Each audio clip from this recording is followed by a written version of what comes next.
Tokomina période ya choix et Moutounyoso aza na choix. En commençant par le premier des Congolais. Joseph Kabila, oui, Joseph Kabila est pour la consultation. Et Joseph Kabila sera na consultation lorsque on a Fati na Afrique ko chef de l'État za moko. To comme ce qu'on a phase oyo ba Congo baloba tanguzi fueni. Joseph Kabila Kabange ayebisaka biso ki aza na 15 personnes. Et normalement pour tout chakate, est-ce que vous voyez que jour la prestation de serment Maître Nkulu, juge na cour azalaki. Lelo, muto aza plus proche ya Joseph Kabila que le Maître Nkulu azate. Mais, il y a une violente constitution comme il est tour la majorité présidentielle. Tonoma, commissaire généraux. Oui, pour remplacer les gouverneurs, nous avons nommé les commissaires généraux. Oui, violation flagrante de la constitution.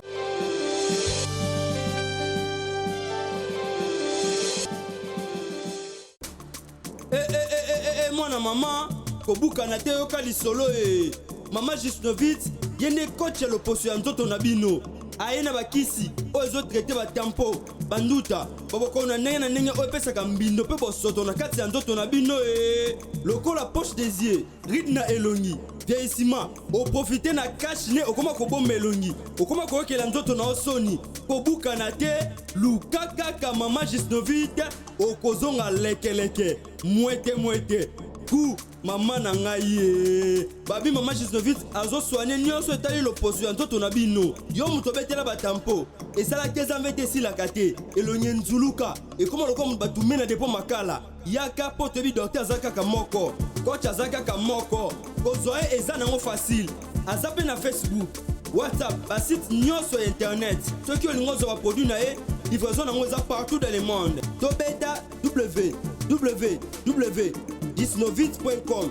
Associé à la compte YouTube. Tobenga biso awana plus 44 74 24 025 737.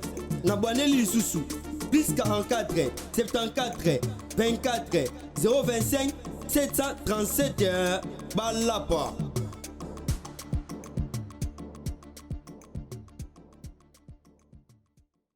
Mbote, bonjour, amjambo.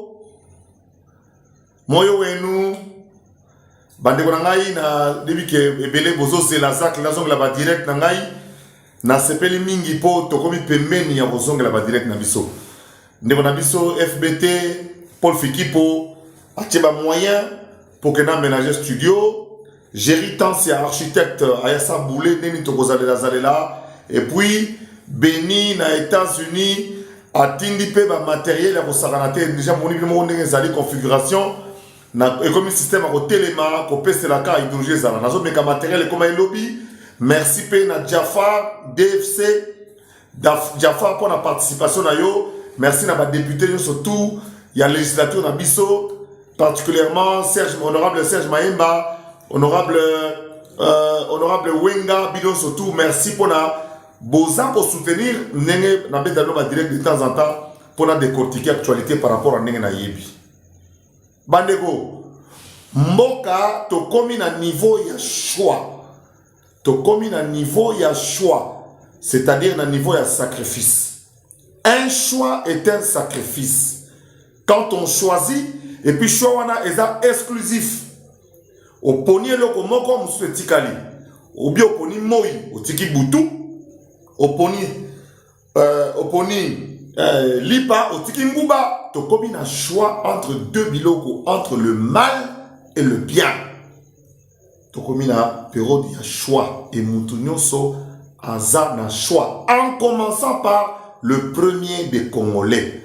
Fati Nengazawana aza na choix entre population na ba intérêt privé na ye, entre passia peuple na bozui na ye, entre konyo comme un peuple na Evandelimana Mounaye. Fati aza na choix.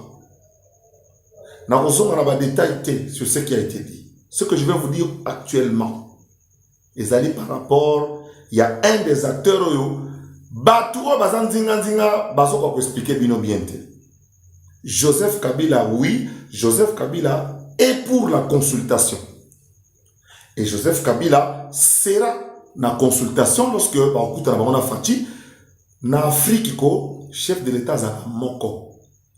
Mais communication c'est la main qui m'a bé de telle sorte que na mitou ya ba congolais et kota ki pouvoir à Fati eza ya yete et kota na mitou ya congolais musa le salama.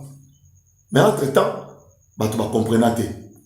Mais to comme ce qu'on a phase oyo ba Congo balobaka tangu zifweni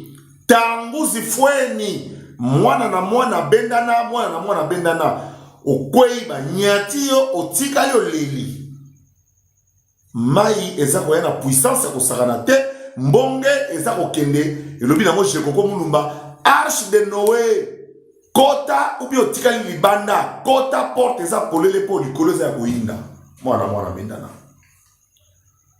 eza likambu ya parti politique te eza likambu ya ekolo te eza likambu ya conviction philosophique te eza likambu ya mboka ya batu oyo baza décider balobi ke non situation toza nango oyo eza yango te tolingi makambo changer tolingi mbongo ya l'état ekotala na poche ya l'état pour l'état sala misala tolembi batu moko batiki biso na pasi banyokoli bino et puis na suka bayo meloka ba sauveur zakari ba baswe atiki yo omona pasi lobi aye na mwa lipa zakari ba baswe atiki yo beli tango kufi aye na cercueil toboyi makambo wana toboyi makambo oyo ke na place ya bilanga ba cimetière ndezo bakisama des environs périphériques Kinshasa est comme dans un cimetière.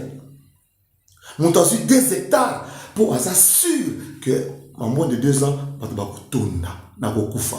To poni bomoi, to boyi liwa, ya mwana to telemi, pe na telemi sinon surtout. Consultation très nécessaire. Bon, on n'a pas de distraction T. Et ça très nécessaire et puis le chef de l'État va décider sur ce qui va être fait. Les gens sont intéressés na une des personnes qui sont intéressées dans Makambo italien, Joseph Kabila Kabange. Joseph Kabila Kabange a yebisaka biso qui a 15 personnes. En fait, Joseph Kabila a bengana biso. A bengana biso. Il faut ça la tomber dans l'esprit, il faut ça la bouliste pour comprendre que ba bengana biso. Et il a avoué que Nazana 15 personnes. Il a aussi avoué que Nazana Batute, Yangwana, Nakoki Naraku Bongo la Bazaïwate. Il a avoué. Et au moment où je vous parle, à vous avoir la consultation. Vous allez consulter en tant qu'ancien président de la République. Vous allez consulter Yé. Joseph Kabila, Azaïe Moko. Nazana 2 raisons, ou même 3 raisons. Raison, il y a liboso, preuve, il y a liboso. Et normalement, pour tout chakate, est-ce que vous avez que jour la prestation de serment, maître Nkoulou, juge na cour Azalaki. Lelo, vous êtes plus proche de Joseph Kabila que le maître Nkoulou Azate. Bishima, bien-aimé dans le Seigneur, le prophète Ézéchiel, l'homme de Bishima, Tobaki Selakaye, Moutoumou Kwabu. Aïe, bana Congo Kinshasa, bana France, bana États-Unis, bana Allemagne, bana Canada, bana Belgique, bana Nzambe Nyonso dans le monde entier. Voici le prophète Ézéchiel, l'homme de Bishima. Benga yaya, benga papa, vous êtes malade, vous belaka.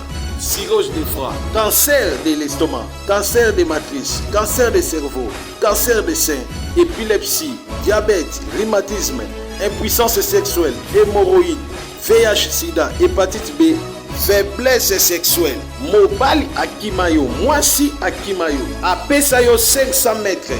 Hey! Olinge komisa mwasi love kilaou, papa love kilaou. Benga le prophète de Bishima, l'homme des surnaturels, plus 243 81 61 96 772. Nalobi 00243 81 61 96 772. Benga asakola pona yo, apesa yo solution na problème na yo dans le nom du Seigneur Jésus-Christ. Bishima.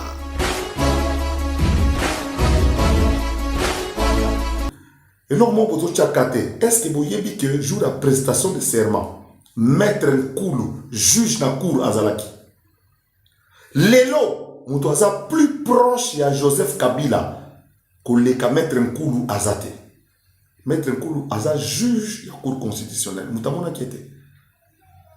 Maître Nkulu juge Bokona, juge Mavungu, professeur Mavungu, maître Nkulu, na avocat Bokona. Ce sont les trois juges, allez, patentés, hein, attribués, comme quoi, Bazar a caché Yakabila. Ils étaient dans la salle. Donc, sur les 9 juges, il y a cour constitutionnelle, bango tout, ben, ils peuvent prêter serment. Vous pensez vraiment que Maître Nkulu a prêté serment sans qu'il y ait Joseph Kabila? Vous pensez pendant que Bokona a prêté serment sans qu'il y ait dans la salle, n'a pas eu du peuple, sans qu'il y ait Joseph Kabila? Vous pensez que le professeur Mavungu a été dans la salle sans Joseph Kabila? Avec le débat qui est important. Maître Nkulu a été dans la salle. Mavungu a été dans la salle. Bokona a été dans la salle. Ça veut dire que le fait que Bango a été dans la salle, ça veut simplement dire que Joseph Kabila était d'accord avec la prestation des serments. Comme la loi le dit, on n'avait pas besoin d'eux. Président bureau et assemblée, président Sénat, Bazaki n'a pas besoin de Bazala, Lelo, aucun constitutionnaliste, je ne suis qu'un petit juriste, mais aucun constitutionnaliste, aucun juriste tout court, a lobby que le Kwana Eza correcte. Sur le plan de droit, nous avons bien azate. Prestation à serment, nous avons dit. Nous avons un débat, il y a nomination, il y a boya. Mais, nous avons violé la constitution comme des tours, la majorité présidentielle. Tonoma, commissaire généraux. Oui, pour remplacer les gouverneurs, nous avons nommé les commissaires généraux.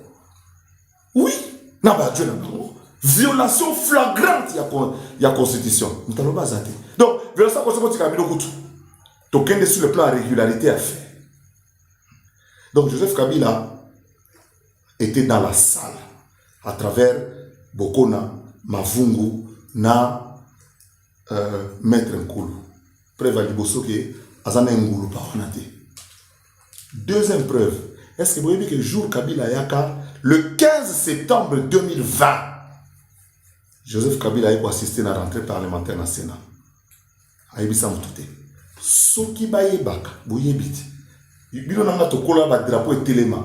Mais le drapeau est tambola. Il a un drapeau. Oh, n'a que bongolo. Au bout d'un drapeau, n'a bongolo. Il y a un drapeau et téléma dans le ce qui Joseph Kabila a l'obarake. Je viens pour notre place Nangaya qui sénateur. Nebo mona ba banderole bandana ba drapeau ba 24 novembre ti pongabi kotati na zikiti na côté ya Kimponza ba mas na ba charité jour wana. Amouté c'est nous allons sakanate police ngaza musala. Joseph Kabila a yebisa bangote ma yebisa Fachi que je vais siéger aujourd'hui. Fachi a yebaki Kabila aoya. Bango ba yebaki te yango pesa ki pelekese. Yango pesa ki pelekese Janine Mabunda présidente il y a deuxième institution nationale. Na suppléant constitutionnel et chef de l'État. C'est-à-dire président du Sénat et moi ba soit troublé. Ba kita ba ke boyamba. Général a oyamba caporal. Général a Kateli caporal salut. Général au fallait yamba que son civil, général sera comme civil. Le président de l'Assemblée nationale, la présidente de l'Assemblée nationale, c'est numéro 2 de la République. Na président du Sénat, suppléant constitutionnel et chef de l'État. Bakita Bakio Oyamba, simple sénateur. Et puis Kabila Kota Bango, Obakisi a vité. Pour aller Sabino que Naza candidat. Kabila en fait ne sera pas candidat.